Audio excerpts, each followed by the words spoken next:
ورحمة الله تعالى وبركاته. لما أنتم بالمير كستا كسوغنتيني مدال كستا جوكتان وحينكو السلام يا صلاة الإسلام. رب اشرح لي صدري ويسر لي أمري واحلل عقدة من لساني. أن بعد التحية صلاة بعدي وحينكو قد شرني أن برشادة أخرين قرآن كريم أن بريدويت أيو حكا ديار قرأ، لكن هذا إن شاء الله تعالى هرانا وسعسين دونا. أن marka ugu horeysa quraanka waa mucjizo kamid ah mucjizooyinka uu Rabbi Azza wa Jalla uu adduunka u soo dejiyay. Talabaadna waxa weeyaan waxa uu leeyahay qaabab loo akhriyo, yani waxa lama oran karo sida meesha ku qoran ayaa loo akhrinayaa. waxa jira tabooyin meelo la qarinayo, meelo la muujinayo, meelo waxaas oo dhan baa jira. رأساس درادد هؤم ملاين هجاد هذا البرتي إن القرآن كان على خري كرتي وين برتا حبك القرآن كله أخريه.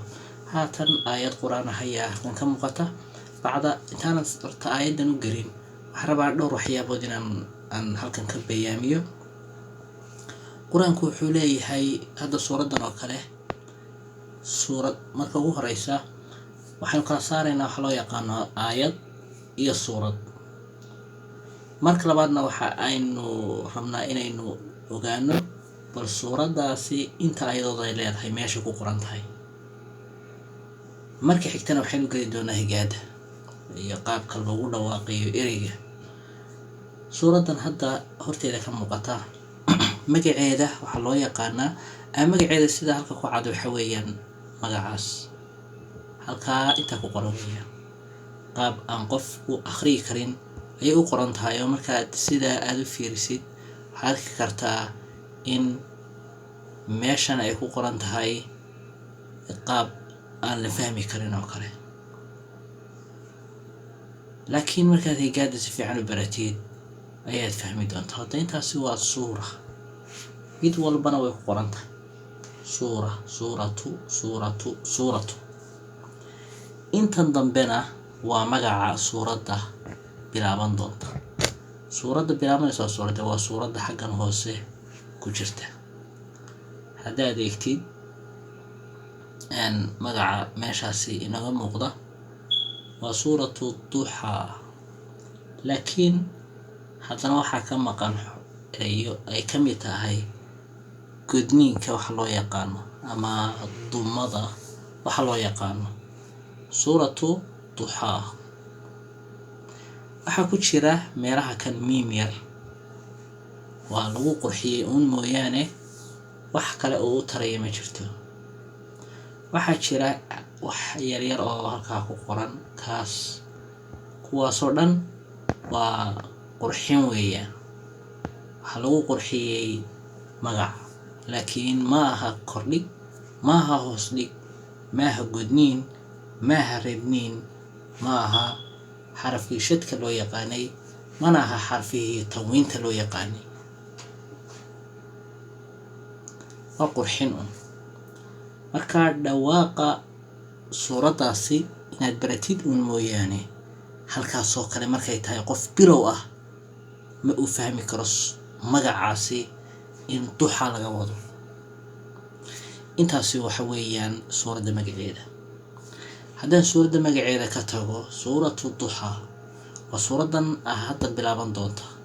waxaan kugu yidhi waa suuradan bilaabanaysa. suuradan magaceeda way ku bilaabataa halkan ugu horeysa.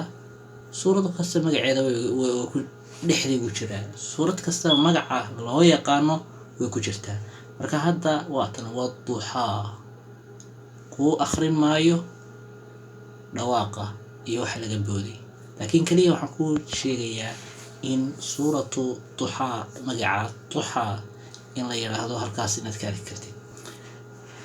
haddii aanu galo suuratu duxaa oo suuradan halkan horteena ka muuqata carabidu waxay leedahay qoraal iyaduna ama tiro ayay leedahay oo qaab loo qoro. tirooyinkooda waxaa inta badan loo qoraa qaab kale oo aan la mid ahayn qaabka laatiiniga loo yaqaan. Inkastoo xisaabta laatiiniga la yiraahdo xisaab carbeed bay ahaan jirtay, laakiin waxaan rabaa inaan ku dhigo qaabka 1 iyo 2 loo qoro. 1 oo kale waaxid bay dhahaan, taas loo qoraa. 2 taas loo qoraa, marka qaarkoodna waxaad arkaysaa iyadoo saa loo qorayo. labada qaab oo qoraan. 3 waa 3dii weeye, saas loo qoraa. 4 saasay qoraan. 5 saasay qoraan. 6 saasay qoraan. 7 saasay qoraan. 8 saasay qoraan, ayada 7 hoos jeeda. 9 saasay qoraan. 10 saas loo qoraa. haddii la 10 baratid waad fahmi kartaa markaa sida la isugu celcelinayo. markaa suuratu duha haddaad halkaa eegtid tartiibuha ama yacnihii si isugu xigaan, suuradani sidii korka marka laga soo bilaabo waxay noqotay suuradda hee.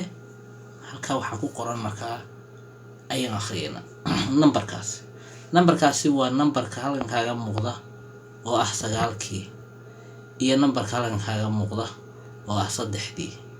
marka la isu geeyo waxa weeye 93. waxa weeyaan suuradda 93aad marka laga soo bilaabo xagga sare. suuratu faatixa ugu horeyn, suuratu baqara, suuratu al-cimraan, saamka loo soo wado. suuraddani waa suuradda 93aad. waa ka soconaynaa. waxaan eegaynaa suuraddan inta aayadood. aayad intaananu gelin, aayadda waxaa loo yaqaanaa laga soo bilaabo halkaa ilaa halkaa. waa hal aayad, halkan ilaa halkan. aayadda calaamadaha ay leedahay calaamadaas iyo calaamadaasa ka mid ah. calaamadahaasa ka mid ah. labadii calaamadood oo saasooba inta dhexda u jirta aayad baa loo yaqaanaa. aayadda haddii aan sii kala dhigdhigo, miimkaasoo kale xaraf baa loo yaqaanaa. miimkaasoo kale, alifkaasoo kale xaraf baa loo yaqaanaa. wowga xaraf baa loo yaqaanaa. deelka xaraf baa loo yaqaanaa. xuruuf isu tegay ayaa loo yaqaanaa aayad. waxaan sarsare ee yaryar ee badan waxaa loo yaqaanaa xarako weeyaan. xarako baa loo yaqaanaa. dhibcahani yani dhibcaha halkaa jira iyaga dhibcahaas Soomaali ahaan dee dhibca lagu yaqaanaa. nuqaad bay dhahaan marka iyaguna nuqda ama halkii xabo waa nuqda, iyagoo badanna waa nuqaad yani. marka saas ayaanu garanaynaa. haddaba aan halkaa kasii soconno. suuradda markay sidaas tahay, suura waxaa loo yaqaanaa laga soo bilaabo bisinkeeda ilaa halkaa ugu dambaysa. ama bisinka ka reeb, bisinku maadaama aanay kow uu ku calaamasanayn.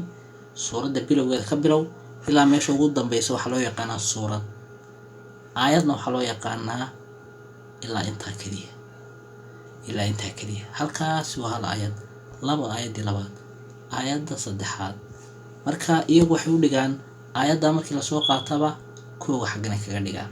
kowgan waxaa iska leh aayaddan ka horeysa, tan male may. marka kowga waxaa iska leh aayaddan. 2 waa sidaasay u qoran tahay, tana iska leh. 3 tana iska leh.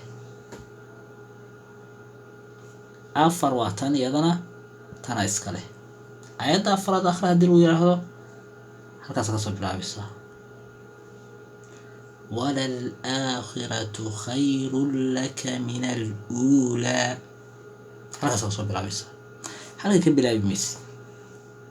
marka sidaa waa nala socotaa. marka laga soo bilaabo halkaas ilaa halkaasi suurad baa loo yaqaanaa.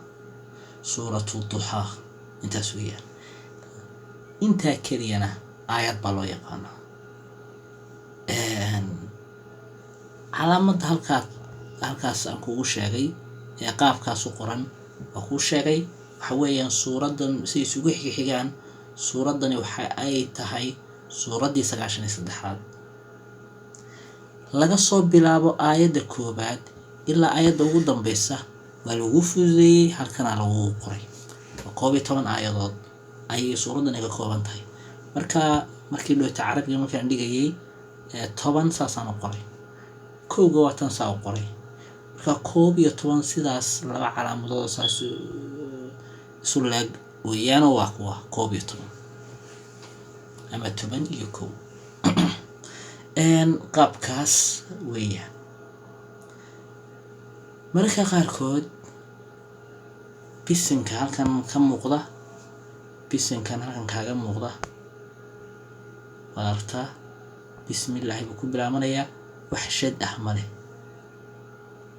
wax shadka wax loo yaqaan waxa nooca wax yar asaas oo kala shadkaas oo kale male waa shadka hada suuradan meeshan ugu horeysa dadegtid oo duxa waxay leedahay shadka yar bay leedahay halka ku aragtid waxa shad loo yaqaan bisinada qaybtood qayba shad leh hada ka tal suuradan male suuradan wax shad ah oo bisinka ka sareeyo ma jirto laakiin waxaan arkaynaa bal bisinkan la fiirso bisinkan hadaad eegtid bisinka halkan inooga muuqda hadaad eegtid waxa uu leeyahay maxay shadkaas uu leeyahay asbaabta shadadkaasi shadkan bisinkan u yeeshay kaana uu yeelan waayay mar ayaan si fiican u faahfaahin doonaa xiisadan kuma qaadan doono insha Allah taala marka maanta qaybtan ayaan ku soo gabagabeynayaa farqiyada iyo xog ku saabsan qaabka quraanka uu yaalo iyo magacyada iyo waliba suurad kasta meeshuu dhaco intaas ku soo gabagabeynayaa insha Allah taala wassalamu alaykum wa rahmatullahi taala wa barakatuh